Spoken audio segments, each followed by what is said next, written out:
ગુસાઈ જી પરમ દયાળ કી જય। પ્રભુની લીલા ન્યારી। ગુજરાતના એક શાહુકારની દીકરાની વહુ અમદાવાદમાં શ્રી ગુસાઈજીના સેવક એક વૈષ્ણવ વાણિક હતા। એમનું નામ મનમોહનદાસ। એમનો મોટો વેપાર કારોબાર ચાલે, ઘણા શ્રીમંત હતા। રહેવા મોટી હવેલી હતી। એકનો એક દીકરો હતો, એનું નામ કિશન। તેના લગ્ન થયા। વહુ સ્વરૂપવાન અને ગુણિયાલ આવી। વહુનું નામ લલિતા। પિયરમાં વૈષ્ણવ કુટુંબ, સૌ શ્રી ગુસાઈજીના સેવક। માતા પિતાના ભગવદીય સંસ્કાર લલિતાના રોમ રોમમાં વ્યાપેલા। એના નેત્રમાં શ્રી ગોવર્ધનનાથજી બિરાજે। લલિતા પરણીને સાસરે આવી ત્યારે તેના સાસુ હરિશરણ થયેલા। ઘરમાં સસરા અને પતિ બે। સસરામાં કોઈ વૈષ્ણવ નહીં। લલિતાએ પરણ્યાની પહેલી રાત વિવેકથી એના પતિ કિશનને કહ્યું, હું શ્રી ગુસાઈજીની સેવક છું। પિયરમાં સૌ વૈષ્ણવ છે। ઠાકોરજીને ધર્યા વિનાનું કશું આજ સુધી મેં લીધું નથી, પરંતુ અમે તો કોઈ વૈષ્ણવ નથી। વૈષ્ણવ શું કહેવાય એની મને કે પિતાજીને ખબર નથી। તારા પિયરની વાતો ભૂલી જવી જોઈએ। અમે જેમ રહીએ છીએ એમ તારે રહેવું પડશે। જુઓ, સંસાર સુખ સારું, હું મારો ધર્મ છોડી ન શકું। ધર્મ પહેલો, સંસાર પછી। તો તારે પહેલા આ બધી ચોખવટ કરવી જોઈએ ને। હવે પહેલી રાતે આવું બોલે તો અમે શું કરીએ? પહેલા ખબર હોત તો પરણત જ શું કામ? અહીં આવ્યા પછી આ ખબર પડી એટલે કહ્યું, તું જ કહે હવે શું કરવું છે? એક જ રસ્તો છે। હું કાલે સવારે રસોડું સાફ કરી મારી જાતે રસોઈ બનાવીશ। તમે અને તમારા પિતા શ્રી ગુસાઈજીના સેવક બનશો તો મારો અને તમારો સંસાર નભશે, નહીં તો આપણો મનમેળ રહેશે નહીં। કિશન વિચારમાં પડી ગયો। તેને લલિતા ઘણી ગમી હતી। લલિતાને છોડવા તે તૈયાર ન હતો। તેણે લલિતા પાસેથી શ્રી ગુસાઈજી વિશે જાણકારી મેળવી। બીજા દિવસે તેણે એના પિતાને સઘળી હકીકત કહી। મનમોહનદાસ ઘણા સમજદાર હતા।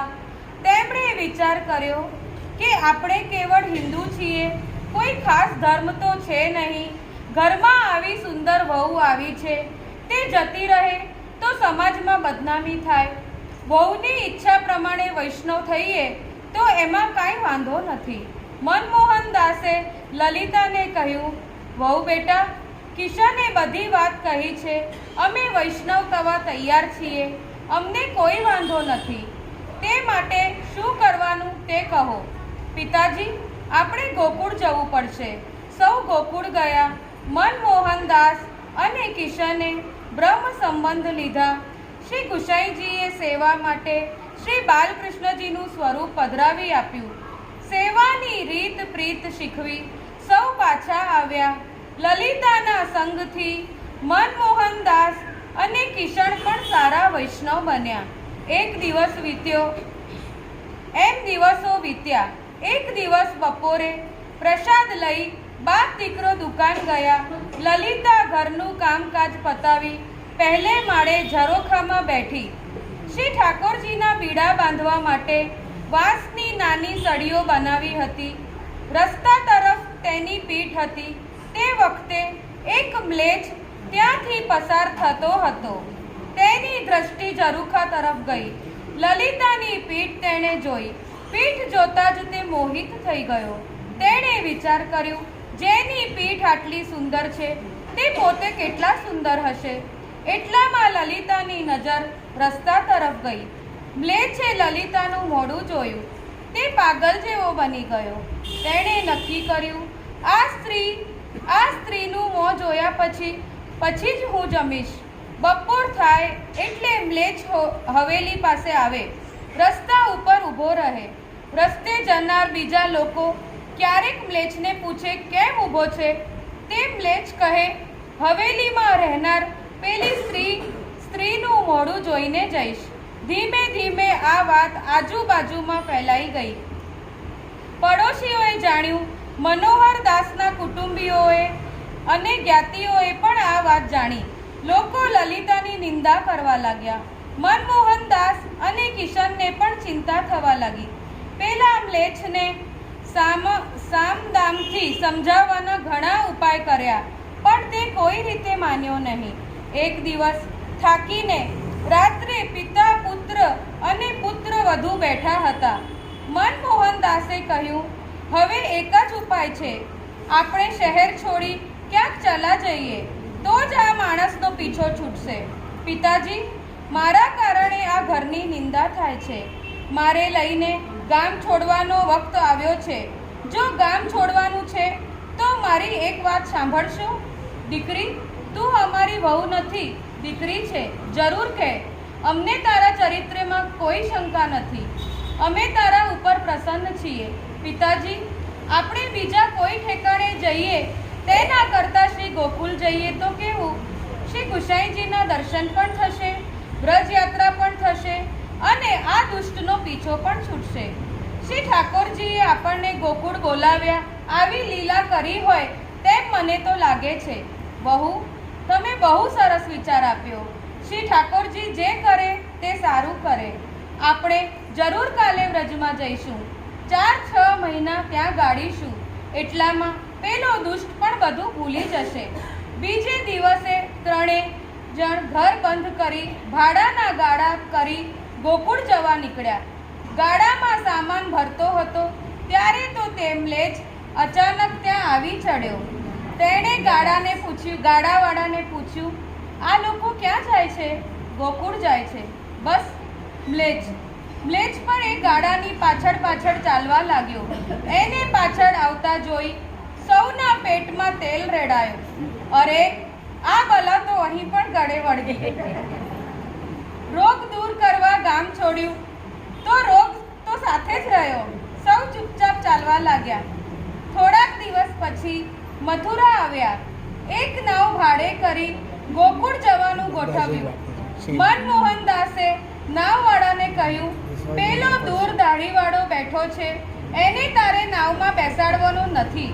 તું બધા નાવવાળાને કહી દે કે કોઈ એને નાવમાં ન બેસાડે. બધાને આ રૂપિયા આપી દે. મનમોહન, કિશન અને લલિતા નાવમાં બેસી શ્રી યમુનાજી પાર કરી શ્રી ગોકુલ આવ્યા. સૌએ શ્રી નવનીત પ્રિયાજીના રાજભોગના દર્શન કર્યા. પછી શ્રી ગુસાઈજી પાસે ગયા. શ્રી ગુસાઈજીએ આજ્ઞા કરી, આજે તમે રસોઈ બનાવશો નહીં, મહાપ્રસાદ અહીં લેજો. તમે કુલ કેટલા માણસ છો? મનમોહનદાસે કહ્યું, મહારાજ, અમે ત્રણ અને અમારો ગાડીવાળો એમ 4 જણ છીએ. વૈષ્ણવ, તમે કુલ 5 છો અને 4 કેમ કહો છો? એક માણસ બીજા તમારી સાથે તમારે ગામથી આવ્યા છે, એને પણ બોલાવી લાવો. મહારાજ, એવા તો ઘણા રસ્તે આવતા હોય. ઘરના એમ તો 4 જ છીએ. તમારી સાથે 5મો જ માણસ આવ્યો છે. તેને તમારા પ્રત્યે ઘણી બધી લાગણી છે, માટે તેને પણ બોલાવો. આવી આજ્ઞા કરી શ્રી ગુસાઈજી ભોજન કરવા પધાર્યા. ભોજન કરી પોતે ખવાસ પાસે મહાપ્રસાદની 5 પાતળ મુકાવી. શ્રી ગુસાઈજીએ મનમોહનદાસને કહ્યું, પેલા 5માને બોલાવી તમે સાથે 5 જણ પ્રસાદ લેજો. શ્રી ગુસાઈજી આરામ કરવા પધાર્યા. 4 જણ ચૂપચાપ ત્યાં બેસી રહ્યા. કોઈએ પ્રસાદ લીધો નહીં. 1 કલાક પછી શ્રી ગુસાઈજી બહાર પધાર્યા. તેમણે પૂછ્યું, તમે સૌ કેમ બેસી રહ્યા છો? પ્રસાદ કેમ લીધો નથી? મહારાજ, અમારી સાથે કોઈ 5મો વૈષ્ણવ નથી. અમે 4 છીએ અને આપે આજ્ઞા કરી કે 5માને બોલાવો, સાથે પ્રસાદ લો, એટલે અમે બેઠા છીએ. વૈષ્ણવ, તમે સામે કિનારે જેને મૂકી આવ્યા છો તે પણ પ્રભુનો કૃપાપાત્ર જીવ છે. તેને અહીં બોલાવી વ્યવસ્થા કરવી જોઈએ. શ્રી ગુસાઈજીએ એક વ્રજવાસીને મોકલીને તે મ્લેચ્છને બોલાવ્યો. શ્રી ગુસાઈજીએ તેને યમુનાજીમાં સ્નાન કરાવી નવા વસ્ત્ર પહેરાવી પોતાની પાસે બોલાવ્યો. પાસે આવતા જ તે મ્લેચ્છને શ્રી ગુસાઈજીના અલૌકિક દર્શન થયા. શ્રી ગુસાઈજીએ દર્શન માત્રથી તેને નામ નિવેદનનું દાન કર્યું અને આજ્ઞા કરી, પાંચેય જણ હવે પ્રસાદ લો. શ્રી ગુસાઈજી ત્યાં બિરાજ્યા. એક બાજુ તે મ્લેચ્છ વૈષ્ણવ પ્રસાદ લેવા બેઠા, બીજી બાજુ પેલા 4 વૈષ્ણવ પ્રસાદ લેવા બેઠા. મ્લેચ્છ વૈષ્ણવ શ્રી ગુસાઈજીના મુખારવિંદને નિરખ્યા કરે છે. કોળીઓ હાથમાં જ રહ્યો છે, શરીરનું ભાન રહ્યું નથી. શ્રી ગુસાઈજી અંદર પધાર્યા. શ્રી ગુસાઈજીના દર્શન ન થતા મ્લેચ્છ વૈષ્ણવને અત્યંત વિરહ થયો. ત્યાં બેઠા બેઠા બેભાન થઈ ગયા અને તેમના પ્રાણ છૂટી ગયા. શોર બકોર થયો. તે સાંભળી શ્રી ગુસાઈજી બહાર પધાર્યા. આપે આજ્ઞા કરી, આવા પ્રેમી ભક્ત દુર્લભ છે. શ્રી ગુસાઈજીએ મનમોહનદાસને આજ્ઞા કરી, આ વૈષ્ણવના શબને શ્રી યમુનાજીના કિનારે લઈ જઈ અગ્નિ સંસ્કાર કરી આવો. તે અલૌકિક જીવ હતા. તેમની અગ્નિ સંસ્કાર કરવાથી તેમને કોઈ અશુદ્ધિ નહીં લાગે, તમને કોઈ અશુદ્ધિ નહીં લાગે. સ્નાન માત્રથી તમે શુદ્ધ થશો. શ્રી ગુસાઈજીની આજ્ઞા પ્રમાણે તેમને અગ્નિ સંસ્કાર કર્યો. સાંજે સ્નાન કરી શુદ્ધ થઈ સૌ શ્રી ગુસાઈજી પાસે આવ્યા. મનમોહનદાસ હાથ જોડી વિનંતી કરી, મહારાજ, આ મ્લેચ્છ પૂર્વજન્મમાં કોણ હતા? તેમની સંબંધ મારી પુત્ર વધુ સાથે શો હતો? તેમનું આવી રીતે મૃત્યુ કેમ થયું? શ્રી ગુસાઈજીએ આજ્ઞા કરી, વૈષ્ણવ સાંભળો. ગયા જન્મમાં બિહારમાં પટના શહેરથી 4-5 ગાંવ દૂર એક ગામમાં મ્લેચ્છ બ્રાહ્મણ હતા. તે પરમ ભગવદીય વૈષ્ણવ હતા. તમારી પુત્ર વધુ લલિતા ગયા જન્મે તેમની પત્ની હતી. તે પણ પરમ ભગવદીય હતી. બંને હળીમળીને રહેતા હતા. શ્રી ઠાકોરજીની સેવા કરતા હતા.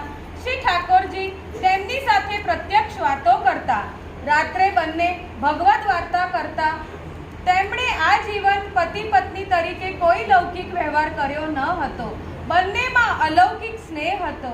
એક દિવસ તે બ્રાહ્મણ વૈષ્ણવ ભિક્ષા માંગવા ગયા હતા.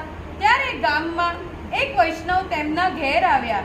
તે અવનવાર આવતા અને ભગવદ વાર્તા કરતા. તે વૈષ્ણવે બ્રાહ્મણની પત્નીને પૂછ્યું, તમારા ધણી ક્યાં છે? મારા ધણી તો અંદર મંદિરમાં બિરાજે છે. જેમની સાથે રહું છું તે ભિક્ષા માંગવા ગયા છે. આવતા હશે, તમે બેસો. તે સ્ત્રીએ વૈષ્ણવને આસન આપ્યું. વૈષ્ણવ બેઠા ભગવદ વાર્તા કરવા લાગ્યા. બાઈએ નિકુંજ લીલા સંબંધી પ્રશ્ન કર્યો. વૈષ્ણવે કહ્યું, તમારું ઘર રસ્તા પર છે. અલૌકિક લીલાની વાત બીજા કોઈ સાંભળે તે ઠીક નથી. તે બાઈએ ઘરનું બારણું વાસ્યું. વૈષ્ણવે પ્રશ્નનો જવાબ આપવા માંડ્યા. એટલામાં બ્રાહ્મણ વૈષ્ણવ ભિક્ષા માંગીને પાછા આવ્યા. બારણું બંધ જોયું. તેમણે બૂમ પાડી. તેમના પત્નીએ બારણું ખોલ્યું. બંધ બારણે એકાંતમાં પેલા વૈષ્ણવને બેઠેલા જોયા. બ્રાહ્મણ વૈષ્ણવના મનમાં દોષ આવ્યો. તે વિચારવા લાગ્યો, મારી સ્ત્રી યુવાન છે, આ વૈષ્ણવ પણ યુવાન છે. મેં સ્ત્રી સાથે લૌકિક સંબંધ રાખ્યા નથી. કદાચ મારી સ્ત્રીને લૌકિક કામ જાગ્યો હોય એટલે બંને કમાડ બંધ કરી એકાંતમાં બેઠા હોય તો નહીં. પેલા વૈષ્ણવને ભગવત સ્મરણ કર્યા, પરંતુ બ્રાહ્મણ વૈષ્ણવે કોઈ જવાબ ન આપ્યો, કારણ કે મનમાં દોષ હતો. પેલા વૈષ્ણવ ઉઠીને ચાલવા લાગ્યા.